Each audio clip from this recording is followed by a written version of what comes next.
So there I was, bent over my toilet bowl, breathing in the fumes from the cleaning liquid as I vigorously brushed it clean.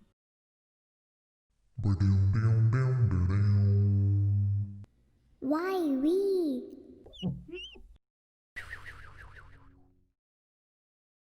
And I don't know if it was the fumes or me drawing parallels between my life and the toilet bowl, but the next second, lo and behold, I burst into great big tears of utmost sorrow, which fell directly into my toilet bowl. And I hadn't cried like that in a while, couple of months at least. But I think I knew it was coming because I'd been feeling pretty iffy all day. It's like sorrow PMS, yeah? Or even just regular sickness when you're feeling nauseous and you just know that you're gonna blow great big massive chunks all over yourself any second without warning. But you don't know when or if it's gonna hit. So you're just mulling about all day, not knowing what to do, and doing things that make the nausea worse, like drinking coffee or thinking about your ex.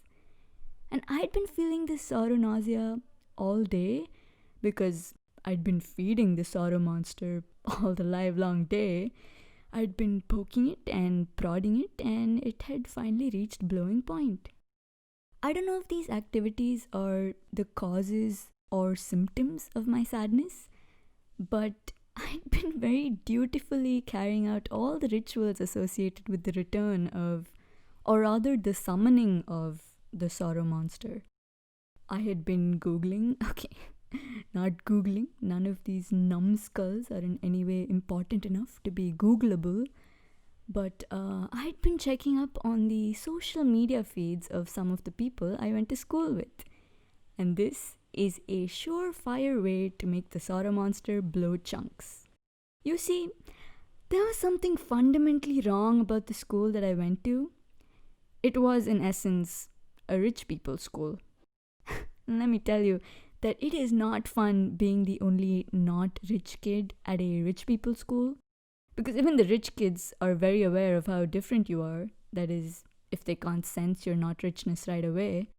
But even without their acknowledgement, I was very aware of it. I was aware of the kind of lifestyle that I did not have, the kind of resources that I did not have, the support, the opportunities, the contacts, the friends, the help, the haunts, the activities, the absolutely fucking everything associated with richness that I did not have because of my not richness. Although I didn't know what it was at the time, so it just kind of clung to me like this haze of unease and discomfort, making me claustrophobic. Like when you know you don't fit in and shouldn't be there, but can't explain why, even to yourself. And I don't know if it was this awareness or self consciousness or other factors that had nothing to do with the richness or lack of. Regardless, there existed a massive gulf between me and my peers. And though I knew back then that I clearly didn't fit in and could not relate to others, I knew that there existed a vast difference in the kind of lifestyles we led. I didn't know just how different our lives were set out to be. Our paths had already been plotted out for us, but I didn't know. And that's probably why I floundered so much in school, and that's probably why even today I am sobbing into my toilet bowl, and then into my pillow, and then while staring up at the ceiling so the stream of tears can then oh so cinematically flow down my face. But mostly it just flows sideways into my ears, and then I have trouble popping them like after I've gone swimming. But that's not the discussion at hand here. Thinking back now, thinking at just how difficult school was for me, the fact that I had no friends till high school, the fact that I didn't have a private tutor or a personal chauffeur, the fact that I didn't even make it home 3 hours after school had ended because I lived close to 20 kilometers away from it, the fact that I didn't live anywhere close to my classmates or have any after school activities or join any school clubs or hang out with the same circle of people or anything. The fact that I was a shell of a person in school all came down to the simple fact of my not richness. Okay, I mean, obviously there were other factors, but that is not up for talk today. What is up for talk today is my stringent poverty mindset and my accompanying overwhelming sense of insignificance. It's weird that I was so sensitive to it back then, despite not knowing what it was or why I felt that way, considering that it was only now after so many years that I could even put it into words or explain what it was and why it was. Then again, it would have been pretty hard to miss. The mandatory uniforms and dress codes did very little to bridge the gap between us and make us feel like equals, especially when everything apart from it was so tainted by privilege. Like whose kid you were, or if your relative was on the school board, or what car you came to school in, or what hobbies you could take up that directly reinforced your future education or career prospects, or let's face it, bottom line, how much money your parents made. Or, no, actually, that would be a very limiting timeline of privilege. The more important aspect of it would be how much money your grandparents and your great grandparents and their grandparents made. And I think that's why this gulf was so incredibly vast, because I didn't know the leagues of distance that existed between us, even across generations. I never even considered it up until I started questioning why I was so distraught following the toilet bowl incident. I'd only ever compared myself to these kids in terms of intellect or skills or abilities, and sometimes a poor comparison is how much we scored. I didn't think these kids were inherently smarter than me or better than me, despite what they thought and continue to think, I'm sure. And this was in high school, though. I'd have to disregard everything that happened in middle school because to this day I'm still amazed that I made it through with decent grades, considering my absolute hatred for the school and the subjects and the teachers, and being regularly reminded that I was stupid and not good enough, and consistently failing because I refused to give in to these fuckwits and do what they asked me to. But then high school came along, and teachers who didn't bully me or abuse me came along. Teachers who actually respected students and treated us like actual human beings, and taught us to ensure that we learned and weren't just memorizing things to get a meaningless grade. And even the subjects were ones that I actually loved and still love and was curious about and interested in.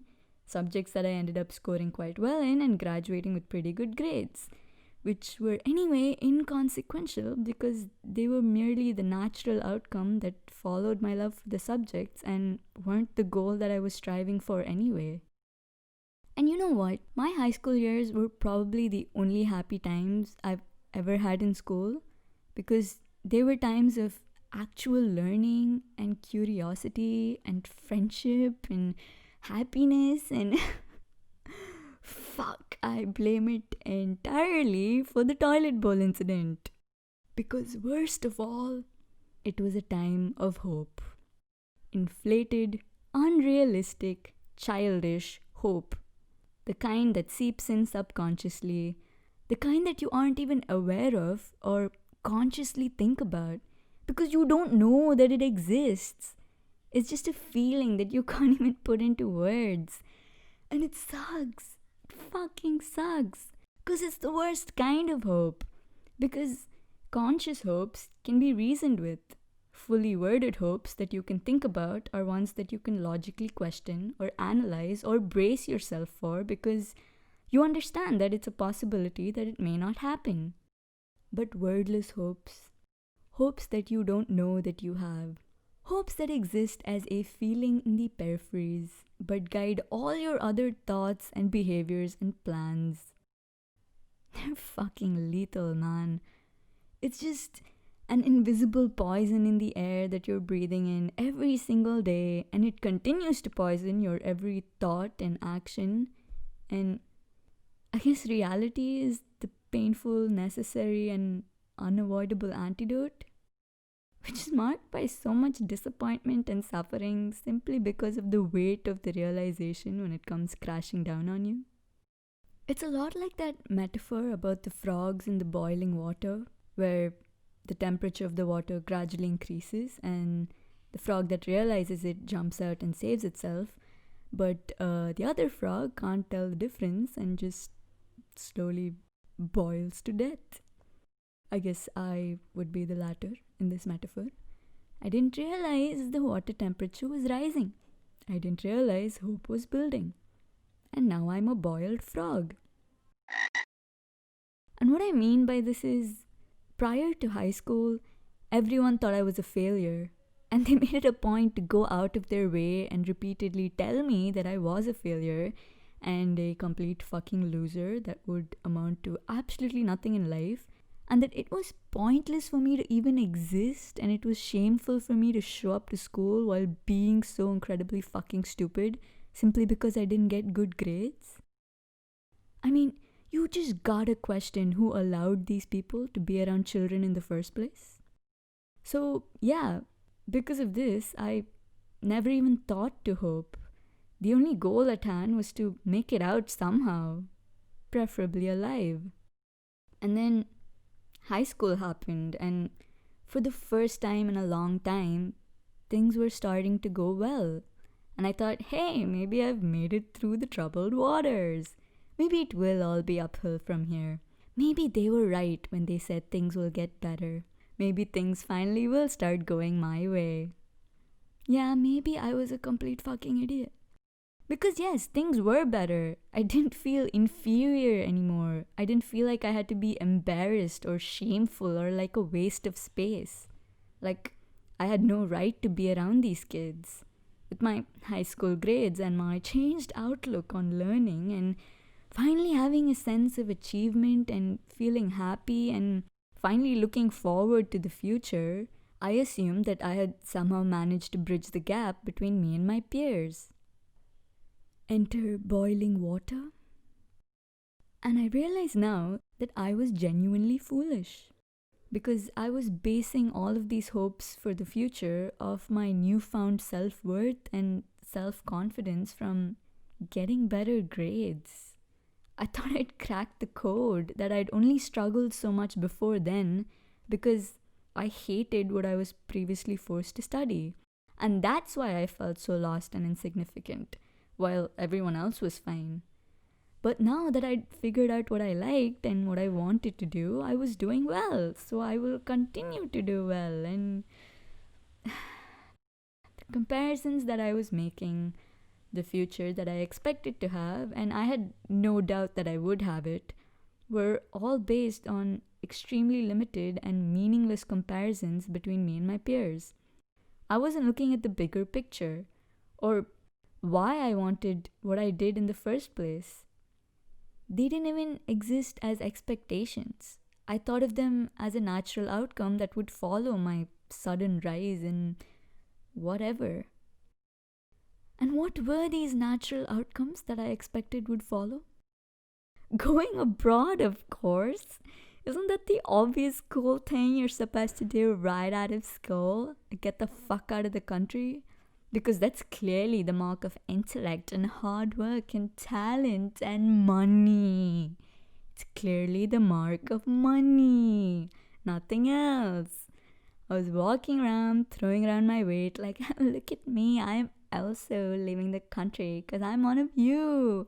I'm cool. I get good grades. I have ambitions. Yeah, I may have had all these in common with them, but one very important thing that we didn't have in common? The same bank account. And it was later pointed out to me, very shamefully, might I add, for me, I mean. It was shameful for me that it had to be pointed out to me in the first place, that going abroad is not a mark of distinction. It was just the norm in that school because rich kids, bitch, what are you not getting? It's not a necessary step that regular non-rich people take. Nor does it mean that you're of God-sent intellect or super special or superior to everyone else. But these were things that I thought, that I learned, that I expected would happen to me because, duh, I'm just as good, yo.